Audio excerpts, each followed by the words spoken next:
Bonjour, je m'appelle Hervé Mourou, je suis praticien hospitalier, je suis urgentiste. Je travaille aux urgences de Carcassonne et au SMUR et au SAMU et je suis aussi médecin coordonnateur de l'ORU. Bonjour, moi je suis Laure Pourcel et je suis chargée d'études statistiques à l'ORU depuis presque 15 ans maintenant. Nous allons vous présenter le module indicateur acheté que l'on a mis en place sur le site de l'ORU. Cet indicateur vient du fait que le problème de la tension dans les urgences et dans les établissements est quelque chose de assez fréquent, de plus en plus fréquent, qui résulte bien évidemment d'une inadéquation entre l'aval des urgences, l'amont et les problèmes de personnel. Nous avons essayé de regrouper plusieurs indicateurs qui sont reconnus pour être des indicateurs de tension. Ces indicateurs sont regroupés dans un indicateur unique, acheté, hôpital en tension. Et donc ces indicateurs sont au nombre de 6, nous en avons retenu 6. Donc tout d'abord la disponibilité en lit en médecine, chirurgie et EHCD, qui a pour source les données de l'espace pro où les établissements viennent nous saisir les données quotidiennement. Ensuite, le second indicateur est le nombre de passages aux urgences avec une source, donc des résumés de passages aux urgences. L'indicateur numéro 3, la moyenne de durée de passage des patients hospitalisés. Ensuite, nous avons le taux d'hospitalisation après passage aux urgences. La charge d'occupation à 8 heures, c'est-à-dire qu'on va regarder tous les matins à 8 heures combien de patients sont présents dans le service des urgences et donc qui étaient rentrés la veille et qui sont toujours en attente soit de sortie, soit d'hospitalisation. Et enfin, le dernier indicateur, le nombre de passages de patients de plus de 75 ans aux urgences.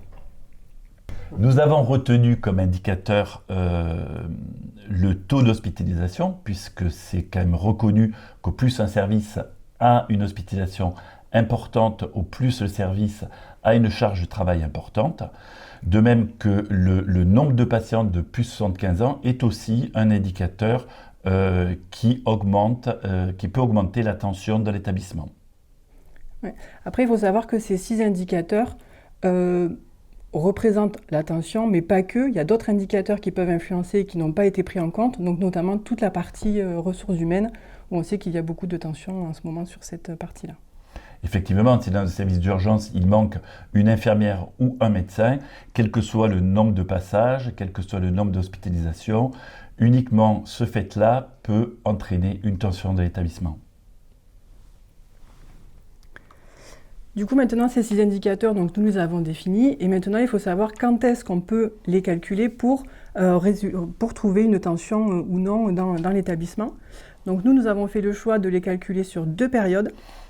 Donc, d'abord sur le J-2, c'est-à-dire, par exemple, si aujourd'hui nous sommes le 13 janvier, nous calculerons ces indicateurs sur le 11 janvier.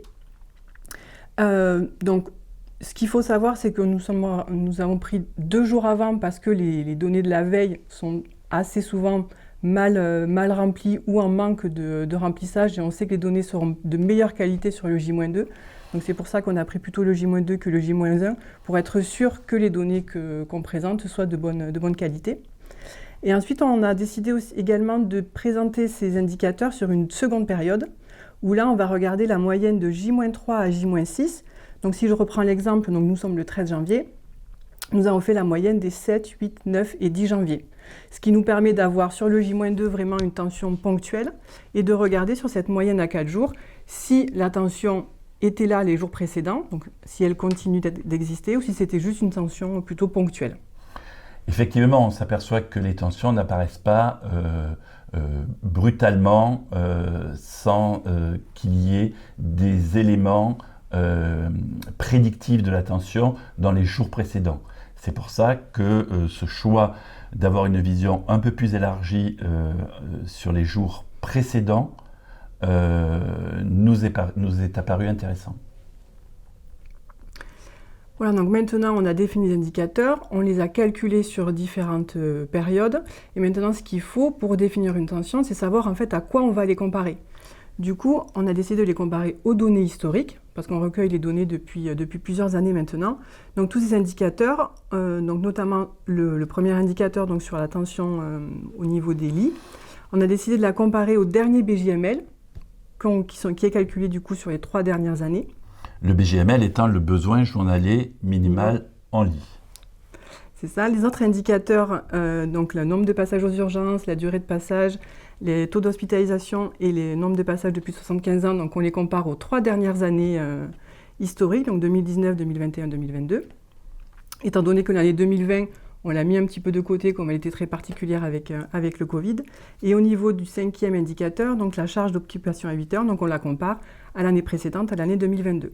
Donc il faut savoir que du coup, on va calculer des seuils à partir de ces données-là et que ces seuils sont réactualisés une fois par an, une fois que les données seront consolidées ou à peu près au premier trimestre de l'année. Ensuite, sur ces seuils-là, donc il existe certaines limites parce que certains seuils ne sont pas calculables pour tous les établissements. Donc certains historiques ont été réduits à 1 ou 2 ans suivant les établissements et même sur certains, on a été vraiment incapable de calculer des seuils parce que sur certains établissements, par exemple, le taux d'hospitalisation remonte de manière très faussée. Donc du coup, c'est impossible pour nous de définir des seuils pour conclure à une tension ou pas dans l'établissement. Donc maintenant qu'on a défini ces seuils, il faut essayer de définir des niveaux de criticité, c'est-à-dire dire est-ce que l'établissement est plutôt en tension ou plutôt en sous-activité. Donc pour cela, en fait, donc on a calculé des moyennes historiques et chaque indicateur va se voir attribuer un niveau de criticité entre 0 et 4 selon son écart à ses valeurs historiques.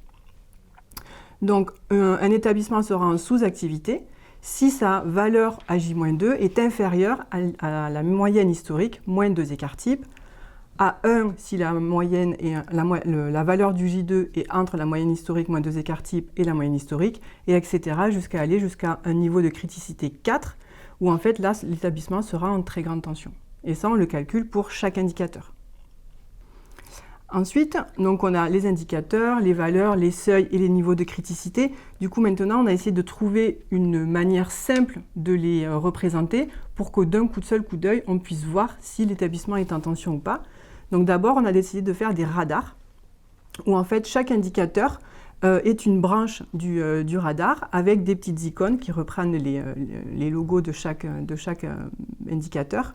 Et ces logos changent de couleur suivant le niveau de criticité qu'on a vu précédemment. Donc il peut passer du bleu au orange, au vert, etc. Et il y a une nouvelle couleur qui apparaît, certains indicateurs peuvent être gris. Et donc le gris signifie que soit nous n'avons pas de données à J-2, donc l'établissement ne nous a pas remonté les données, il y a eu une coupure de flux ou il n'y a pas eu de saisie sur l'espace pro, ou alors nous n'avons pas été capable de calculer un seuil, et donc du coup on ne peut pas définir s'il y a une tension ou pas.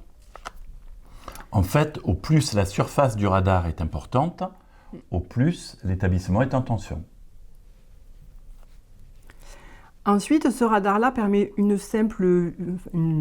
vue sans vraiment avoir de données chiffrées. Du coup, à ce radar, nous avons décidé de le coupler à un tableau où là, vraiment, on reprend chaque indicateur sur le J-2, sur la moyenne à 4 jours, avec les données vraiment chiffrées. Donc là, on pourra voir quel est le nombre de passages aux urgences, quel est le taux d'hospitalisation.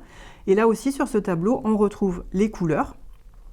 Donc certaines cases ne sont pas colorées. Donc si la case est vide et sans couleur, ça veut dire que la valeur du jour était non saisie ou que les RPU étaient non pertinents.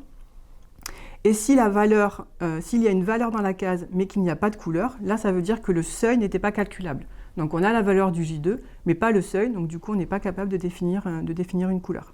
D'accord, donc sur le tableau que l'on voit actuellement, la clinique Montréal, nous ne pouvons pas calculer les durées de passage des patients hospitalisés. Par contre, sur l'hôpital privé du Grand Narbonne, on peut calculer ce passage de patients hospitalisés, mais on ne peut pas le comparer à un référentiel. C'est ça, exactement. Et donc ensuite, ces radars et ces tableaux, on les a mis à disposition sur un module sur notre espace professionnel. Sur l'espace pro, il suffit de se connecter et de cliquer sur « Pilotage acheté ». Voilà, et quand vous tombez dessus, la première page, c'est le rappel de la méthode qu'on vient de vous expliquer juste à l'instant. Et ensuite, vous avez un onglet pour chaque département. Donc si l'on prend comme tout à l'heure le 11 ou peut-être le 81, oui. Le 81, nous retrouvons l'ensemble des établissements ayant un service d'urgence sur le 81. Ces établissements ont d'abord un radar où l'on voit la tension dans l'hôpital. Là, actuellement, l'hôpital d'Albi n'a pas particulièrement de tension parce qu'on voit que tous les indicateurs de l'indice sont au vert, de même que l'hôpital de Castres-Mazamet, l'hôpital de Lavore. La clinique Claude Bernard tire un petit peu avec une apparition de deux indicateurs en orange sur la durée de passage des patients hospitalisés et sur la charge d'occupation à 8 heures. La clinique du Cidobre tire en tension sur le taux d'hospitalisation après passage. Du coup, sur ces radars, on voit uniquement la valeur du J-2, c'est-à-dire une journée ponctuelle, qu'est-ce qui se passe dans l'établissement. Et si on déroule un petit peu plus bas, là, on va tomber sur le tableau chiffré, où on va retrouver également les mêmes données sur les 4 jours précédant ce J-2. Et là, on peut voir du coup certaines évolutions. Par exemple, sur la clinique Claude Bernard, où Hervé disait tout à l'heure que la durée de passage des patients hospitalisés tirait au rouge sur le J-2, on peut voir que sur les 4 jours précédents, on était déjà dans du orange, donc ça veut dire que c'est une tension qui commence à persister vraiment sur l'établissement. Alors que si on regarde la clinique de Cidobre sur le taux d'hospitalisation après passage, sur le J-2, ils sont au rouge, alors que sur les 4 jours précédents, on voit qu'ils étaient au vert clair, donc on voit que c'est peut-être juste une tension ponctuelle qui sera peut-être à surveiller les jours futurs. Du coup, à partir de tous ces indicateurs et tous ces calculs, pour le panorama 2022, on a décidé de faire une analyse globale sur toute l'année 2022, où en fait on a repris tous les établissements avec tous les jours et tous les indicateurs. Et donc on a défini qu'un indicateur était en tension quand il avait un niveau de criticité 3 ou 4. Donc ça, c'était pris indicateur par indicateur. Et ensuite, on a décidé de regarder tous les indicateurs mélangés, donc prendre les 6 à la fois. Et on s'est dit qu'on allait définir une tension quand au moins 3 indicateurs sur les 6 étaient en tension. Donc c'est-à-dire si 3 indicateurs sur 6 avaient au moins 3 ou 4 à chacun de ces niveaux de criticité. Et donc à partir de ça, on a fait toute une analyse sur 2022 où on a retrouvé des résultats intéressants sur certains points. On a regardé combien de jours les établissements étaient en tension par mois. Et on observe qu'en moyenne, les établissements en Occitanie sont en tension 4 jours en moyenne par mois, avec 2 périodes notables. L'été, où on note 5 jours de tension dans les mois d'été, et surtout avec 7 jours de tension pendant le mois de décembre. On a observé aussi que c'est le nombre de jours de tension variait en fonction de la grosseur du service d'urgence.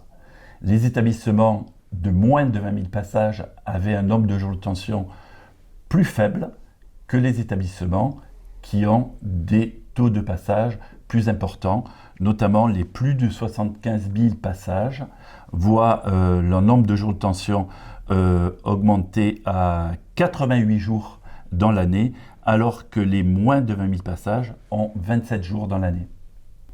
Voilà, et du coup, vous pouvez retrouver toutes les analyses supplémentaires que nous avons fait dans le panorama 2022.